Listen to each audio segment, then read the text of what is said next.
فهل من مدكر بسم اللہ الرحمن الرحیم ورد اللہ الذین کفروا، اور اللہ تعالیٰ نے ناکام لوٹا دیا ان لوگوں کو جنہوں نے کفر کیا تھا، بغیظہم ان کے غصے کے ساتھ، لم ینالوا خیرا وہ کوئی بھی بھلائی حاصل نہ کر پائے، وکفی اللہ المؤمنین القتال اور اللہ تعالیٰ مومنوں کو کافی ہو گیا لڑائی میں، وکان اللہ قویا عزیزا اور اللہ تعالیٰ بے حد قوت والا اور خوب غالب ہے، وانزل الذین ظاہروہم اور ان لوگوں کو اتارا جنہوں نے ان کی مدد کی تھی، من اہل الکتاب اہل کتاب میں سے، من سیاسیہم ان کے قلوں میں سے، وقذف فی قلوبہم الرعب اور ان کے دلوں میں رعب بھر دیا، فریقاً تقتلون ایک گروہ کو تم قتل کر رہے تھے، وتأسرون فریقا اور ایک جماعت کو ایک گروہ کو تم نے قیدی کر لیا، وأورثکم اور اس نے تمہیں وارث کیا ارضہم ان کی زمین کا، ودیارہم اور ان کے گھروں کا، واموالہم اور ان کے مالوں کا، وارضا لم تطئوها اور ان کی اس زمین کا بھی جس میں تم نے قدم بھی نہیں رکھا تھا، وکان اللہ علی کل شیء قدیر اور اللہ تعالی ہمیشہ سے ہر چیز پر خوب قدرت رکھنے والا ہے۔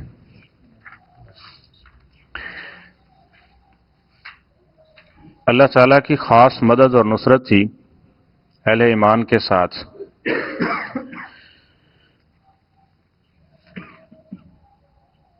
اور اللہ تعالیٰ نے ایسے لشکروں کے ساتھ مدد کی جن کے بارے میں فرمایا نہ تم نے ان کو دیکھا اور نہ ہی وہ اس اعتبار سے تمہاری صفوں میں شامل ہوئے جس طرح تم کھڑے تھے۔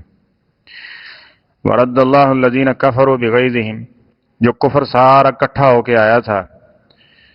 اور اندر جو مسلمانوں کے ساتھ کچھ ملے ہوئے تھے ان کا بھی یہ سوچ تھی کہ جب یہ حملہ ہوگا تو ہم بھی ان کے ساتھ مل کے ان مسلمانوں کو صفحہ ہستی سے مٹا دیں گے، بنو قریظہ وغیرہ کے یہودی۔ تو جب یہ محاصرہ لمبا ہوتا گیا تو انہوں نے اپنے اس معاہدے کو توڑنا شروع کیا اور نبی کریم صلی اللہ علیہ وسلم نے ان کی طرف ایلچی بھی بھیجا، جناب سعد بن معاذ رضی اللہ عنہ کو، سعد بن عبادہ رضی اللہ عنہ یہ گئے اور ان کو بتایا، لیکن انہوں نے آگے سے وہ بدعہدی والی باتیں کی۔ تو اللہ تعالیٰ فرماتے ہیں وَرَدَّ اللَّهُ الَّذِينَ كَفَرُوا بِغَيْظِهِمْ لَمْ يَنَالُوا خَيْرًا وہ کفر جو تھا سارے کا سارا جو عرب اکٹھا ہو کے آیا ہوا تھا، اللہ نے سب کو رد کر دیا، وہی غصہ لے کے جو آئے تھے نا مسلمانوں کے خلاف کہ ہم یوں کر دیں گے، وہ اسی طرح برقرار تھا اور مسلمانوں کی اللہ تعالیٰ نے حفاظت کی۔ لم ینالوا خیرا وہ کچھ بھی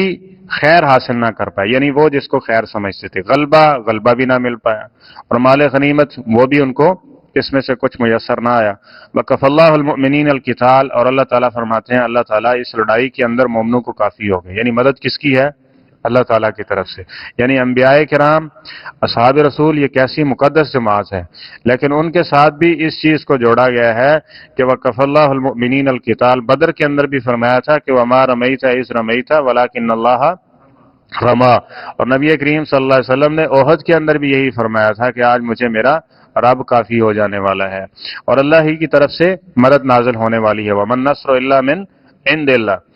وکان اللہ قویا عزیزا اور جو اللہ کے ساتھ جس کا تعلق ہوتا ہے تو اللہ تعالیٰ تو نہایت قوت والا اور ہمیشہ سے غالب رہا ہے، اس پر کوئی غالب نہیں آ سکتا، اس کی تدبیر کو فیل نہیں کیا جا سکتا، اس کے مقابلے میں آ کے اس کی بات کو یا اس کے جو ماننے والے ان کو شکست نہیں دی جا سکتی جب تک وہ ان کا حقیقی تعلق اس کے ساتھ مضبوط رہتا ہے۔ اور جنہوں نے اب بدعہدی کی تھی اللہ تعالیٰ فرماتے ہیں ہم نے ان اہل کتاب میں جنہوں نے نبی کریم صلی اللہ علیہ وسلم کے خلاف اہل کفر کی مدد کی تھی، حالانکہ معاہدہ یہ تھا کہ تم اگر مدینہ کے اوپر یہ حملہ آور ہوں گے یہودی ہو یہودی رہو، لیکن یہ ایک میثاق مدینہ بھی جس کو کہتے ہیں کہ اگر کوئی باہر سے حملہ آور ہوگا تو ہم سارے مل کے اس کا کیا کریں گے؟ مقابلہ کریں گے۔ تو یہ ظاہراً مسلمانوں کے ساتھ ہیں اور اندر سے ان لوگوں کے ساتھ تھے، اور پھر اس کے آخر کے اندر وہ ظاہری باتیں بھی ان کے ساتھ ملنی شروع ہو گئیں، تو اللہ تعالیٰ فرماتے ہیں پھر اللہ تعالیٰ نے ان کو اتار لیا، ان کو ان کے قلوں سے باہر اتار لیا۔ نبی کریم صلی اللہ علیہ وسلم نے جب ان ایلچیوں کو بھیجا سعد بن معاذ اور سعد بن عبادہ رضی اللہ تعالیٰ عنہما، تو انہوں نے جا کے ان سے بات چیت کی، لیکن انہوں نے بدعہدی کے اوپر اتر آئے۔ تو پھر نبی کریم صلی اللہ علیہ وسلم جو ہیں آ کے ابھی زیریں وغیرہ حالات جنگ یعنی غزوہ خندق سے فارغ ہوئے تھے، اتار رہے تھے تو جبریل آئے اور آگے کہا اللہ کے رسول صلی اللہ علیہ وسلم آپ نے زرہ اتار دیا، یہ دیکھو میں نے زرہ بھی پہنی ہوئی ہے، دوبارہ زرہ پہنو اور اسلحہ اٹھاؤ اور چلو بنو قریظہ کی طرف۔ تو نبی کریم صلی اللہ علیہ وسلم وہاں چل گئے اور وہاں پھر جا کے 1 مہینے تک ان کا محاصرہ جاری رہا۔ بڑا قلعہ تھا جس کے اندر وہ قلعہ بند تھے۔ 1 مہینے کے محاصرے کے بعد انہوں نے کہا سعد بن معاذ رضی اللہ عنہ جو ہمارے بارے میں فیصلہ کر دیں گے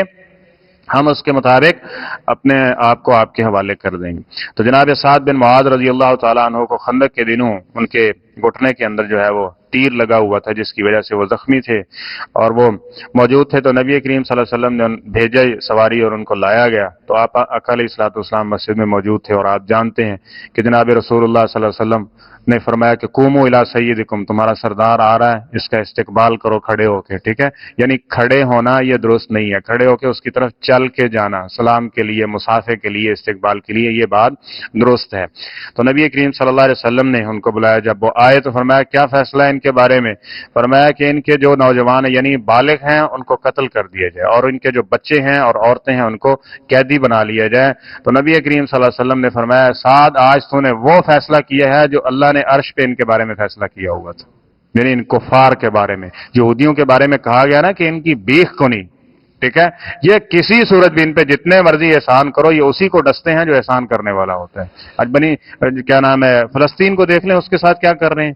کہاں جب ان کو کہیں دنیا میں پناہ نہیں مل رہی تھی مسلمانوں نے ان کے اوپر ترس کھایا اور ان کو جگہ دی، رہنے کے لیے ٹھکانہ دیا،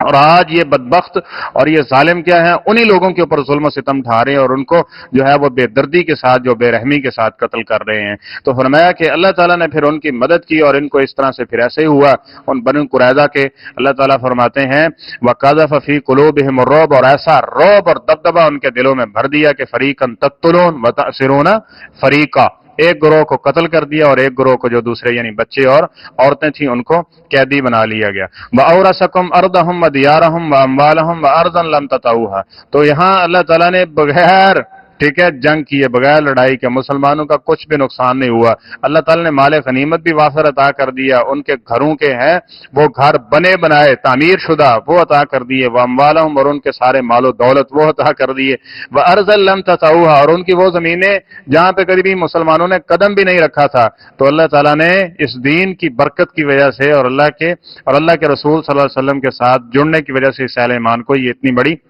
فتح عطا کر دی، اور ان کو پھر جو یہ سارے کا سارا ان کی جو تدبیر تھی اللہ نے ان کو ملیا میٹ کر دیا اور اسلام کو غالب کر دیا، اور اسلام ہی غالب آنے والا ہے۔ وَكَانَ اللَّهُ عَلَىٰ كُلِّ شَيْءٍ قَدِيرًا، اور یہ بات یاد رکھو کہ اللہ تعالیٰ ہمیشہ سے ہر چیز کے اوپر کیا ہے خوب قدرت رکھنے والا ہے۔ تو اس لیے یہ کہیں بھی کسی بھی صورت میں بھی یہ ذہن سے نہیں نکالنا چاہیے کہ اللہ تعالیٰ میں یہ جو کام کر رہا ہوں شاید یہ اللہ کی نظر سے اوجھل ہے یا میں اس بارے میں کو اللہ کو یا دین کو عاجز کر پاؤں گا۔ ایک موٹی سی بات یہی ہے کہ قرآن و سنت اس پر عمل کرنے کے لیے جو رکاوٹیں ہیں ان کو دور کرنے کی کوشش کریں، ٹھیک ہے؟ جو رکاوٹیں اپنی طرف سے یعنی عذر اور بہانے کی شکل میں نہ بنائیں، کیونکہ اللہ تعالیٰ کیا ہے اپنی تمام معاملات میں جب وہ اتنے بڑے کفر کو کافی ہو سکتا ہے تو کوئی شخص کیا اس کے مقابلے میں اس کے جو دین کو ہو یا اللہ تعالیٰ کے احکامات کو عاجز کر سکتا ہے۔ تو اطاعت اور فرما برداری کے اندر ہی انسان کی خیر ہے دنیا اور آخرت کی۔ اور اگلی بات یہ ہے وہی ہے کہ علاج ان کا وہی ہے جو اہل کفر کا جو نبی کریم صلی اللہ علیہ وسلم نے وہاں کیا تھا بنو قریظہ کے ساتھ، اور پھر جناب عمر رضی اللہ نے ان کی شرارتوں کی وجہ سے ان کو خیبر سے بھی بدر کر دیا تھا، نکال دیا تھا وہاں سے۔ یعنی جب تک نبی کریم صلی اللہ علیہ وسلم کا فرمان بھی ہے نا، جب تک یہ پھر دیکھیں یہ بسا مستشرقین اس پہ اعتراض بھی کرتے ہیں، 1-2 منٹ میں بات ختم کرتے ہیں، وہ اعتراض بھی کرتے ہیں دیکھیں جی مسلمان تلوار کے زور پہ اسلام کو پھیلاتے ہیں، اسلام تلوار کے زور پہ نہیں پھیلا، یہ بات پہلے یہ چیز ذہن میں رکھیں۔ تلوار کن لوگوں کے لیے ہوتی ہے؟ تلوار ان لوگوں کے لیے ہوتی ہے کہ جو معاشرے کے امن کو برباد کرنے والے تھے، ان کے ساتھ معاہدہ کیا، ان کے ساتھ رہ رہے تھے، ساری چیزیں تھیں، لیکن جب بدہدی کے اوپر آ گئے اور اندر سے اٹھ کے یہی مسلمانوں کو قتل کرنے لگے تو پھر اسلام حق کے دفاع رکھتا ہے۔ اور اس صورت میں یہ سارا کچھ ہوا۔ اسلام کا یہ مزاج ہے کہ وہ پہلے جا کے کہتا ہے اسلام میں امن والے بن جاؤ، دوسروں کو بھی امن دو، خود بھی امن میں چلے آ جاؤ، سلامتی لے لو اور سلامتی والے بن جاؤ لوگوں کے لیے۔ لیکن جب کوئی کہتا ہے کہ میں سلامتی والا ہوں ہی نہیں، میں نے امن اس کا رہنے ہی نہیں دینا ہے، میں نے ان کو سکون کے ساتھ رہنے ہی نہیں دینا، تو میں ان کے امن کو برباد کروں گا، تو پھر اسلام کسی کو یہ اجازت نہیں دیتا۔ تو اس صورت میں پھر یہ قتال ہے، اور جب اس قتال کو چھوڑ دیں گے یہ نہیں ہو سکتا کہ ساری کی ساری دنیا ایک آرڈر آئے، ایک بات آئے اور قرآن قرآن پاک کی آیت آئے اور وہ سارے ماننے کے لیے تیار ہو جائیں. ایسے تو نہیں ممکن ہے نا. جس طرح اس خواہش کا بھی پیچھے ہم ذکر نبی کریم صلی اللہ علیہ وسلم کی طرف سے اور اصحاب رسول کی طرف سے فرمایا, اللہ تعالیٰ نے اس کا جواب دیا ایسا ممکن نہیں ہے کہ سارے کے سارے ایک ہی صورت میں, اگر اللہ چاہے تو اللہ کے لیے مشکل نہیں ہے, اللہ کے لیے مشکل نہیں ہے. لیکن تم یہ چاہو کہ سارے کا سارا کفر اور ساری کی ساری دنیا یہ سارے کے سارے مسلمان ہو جائے, ایسا نہیں ہو سکتا. کچھ نافرمان بھی ہوں گے, کچھ باغی بھی ہوں گے, تو جو فرما بردار ہیں ان کے لیے بڑا انعام و اکرام ہے. لیکن جو نافرمانی اور بغاوت کریں گے تو پھر ان کے لیے سزا تو ہے نا. دنیا کے کسی بھی قانون میں آپ چلے جائیں کہ جو امن کو برباد کرنے والا ہوگا اس کے لیے سخت سے سخت سزائیں رکھی گئی ہیں. اسی لیے یہ اسلام کا تصور جہاد ہے. یہ ظلم نہیں ہے, یہ زیادتی نہیں ہے, بلکہ اللہ تعالیٰ کا حکم ہے اور اس میں خیر ہی خیر ہوتی ہے. اور باقی امت کی یہ چند لوگ ہوتے ہیں جو فتنہ برپا کرنا چاہتے ہیں, جن کے خلاف اسلام نے یہ حکم دے رکھا ہے. اور جب اس حکم کو چھوڑیں گے,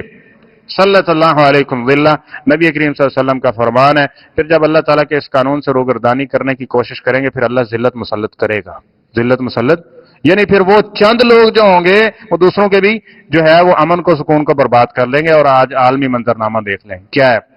یہی وجہ ہے کہ ہم زیادہ مسلط پسندی کا شکار ہو گئے ہیں اور وہ کفر جو ہے اپنے ناپاک عزائم کو ہر طرح سے پورا کرنے کی کوشش کرتے ہیں. تو یہ جو بنو قریظہ کا واقعہ ہے اس بارے میں امت مسلمہ کے لیے ایک پیغام بھی ہے کہ بعض لوگ ہوتے ہیں جن کا علاج یہ ہے, ٹھیک ہے, ان کا علاج بعض و نصیحت ہے, دو پیمان یا ان کے ساتھ ہے ڈائلاگ, یہ ان چیزوں کو نہیں سمجھنے والے ہوتے. کچھ لوگوں کا علاج یہ بھی ہوتا ہے جس کے بارے میں نبی کریم صلی اللہ علیہ وسلم نے اس وقت فرمایا تھا کہ یہ جو تم نے فیصلہ کیا ہے اللہ نے عرش پر یہی فیصلہ کیا ہوا تھا. صدق اللہ العظیم.